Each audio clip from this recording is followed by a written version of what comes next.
Well, join me today as we make the dolls these mini donuts. Stay tuned and see what a fun and super easy project this is.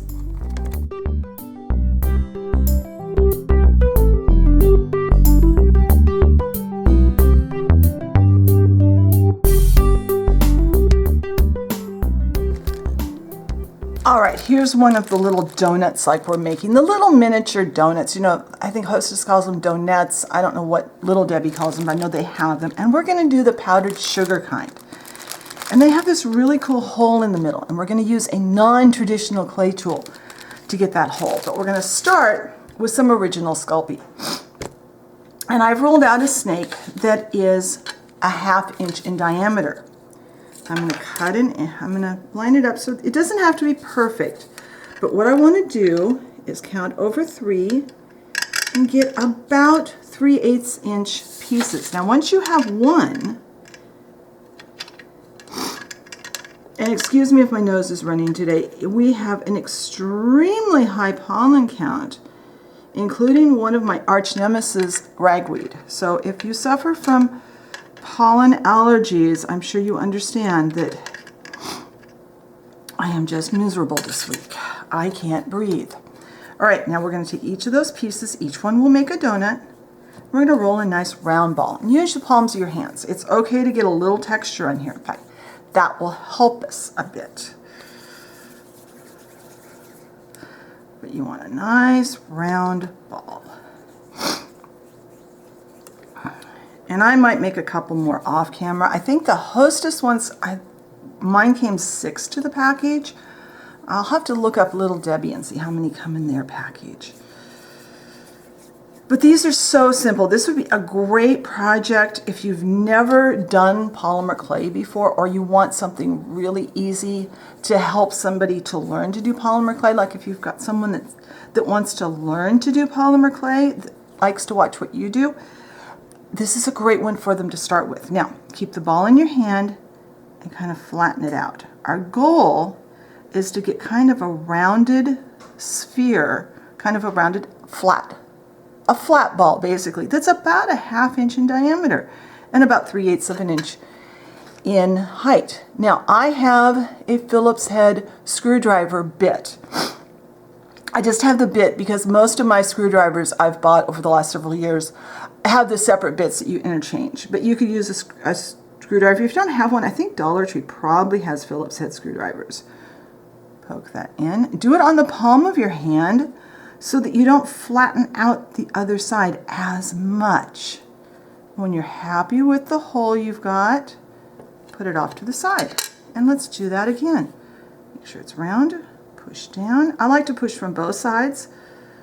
That way, if I do it on the tray, it gets a super flat side. If I do it in the palm of my hand, where there's more give, it doesn't come out as flat. Sorry, my hands are shaking. I just got back from my walk. Another reason why I'm more congested than normal. But I want to get this video done. All right. Now, there we go. So I'm going to do the rest of these, and I think I'll do a couple more just so I have plenty to show you in the finished results. And I'll come back and I'll show you the next step. All right, I made a couple of extra, and now I have just yellow ochre artist chalk in this little container. I decided to use this rather than my palette simply because I need more chalk today than I do some days, and also this was convenient and my palette was in the other room. So we're going to do our best to get a fairly even coat all over our little mini donuts. We won't see a lot of this. If you look at the real thing, you can kind of see hints here and there of the color of the donut itself. So I'm going to coat all of these with the yellow ochre chalk, and then I'm going to bake them at the recommended temperature for my clay. Always check your package. It's always safer to bake under temperature than over. And if you have an oven like mine, my oven has a bad habit. If I set it at, say, 250, it creeps up to 300 quite often. I know that because I keep a thermometer in it, and I keep an eye on that thermometer. So when I'm baking a clay that calls for 250, I usually bake it around 225. Then it doesn't get up so hot that it hurts the clay, because it's always safer to bake your clay under temperature a little bit than over. And you can always bake it for longer, but never go hotter. Okay, so I'm going to bake these, and then they need to be cooled to room temperature for our next step, which is where we add the powdered sugar. So when I get these baked and they're cooled back down again, I'll come back. All right, my donuts have baked and they're cooled now. So now we're ready to add that wonderful powdered sugar coating. And for that, I've got white artist chalk. And you're going to need a bit because you're covering these pretty thoroughly. And this is one of the few places we use white chalk. I very seldom use the white chalk in my sets of chalk. So it's always nice to have some kind of project for them. I have matte Mod Podge. I have this container. And an old brush. I prefer to use an old brush for something like this because I might get junk in it that won't come out. And we might need to do multiple coats. Oh, I should have gotten out a piece of wax paper. I forgot that. I don't like to set these on my tray with the wet Mod Podge on them because they might stick.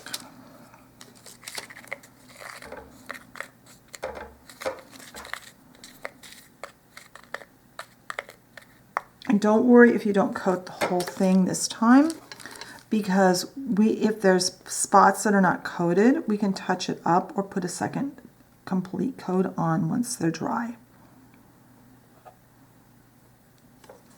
But this is going to be kind of messy because you're going to get Mod Podge all over yourself and chalk. So I am going to finish coating these with the Mod Podge and the chalk. I'll probably have to add more chalk to it. Once this has had a chance to get completely dry, I'll come back and we'll see how they look. And the Mod Podge is dry. Now, just like the real thing, they're going to slough off a little of our powdered sugar that we added via the chalk, but that will lessen after a while. I love how these turned out. They look absolutely yummy, and I think they're the perfect size.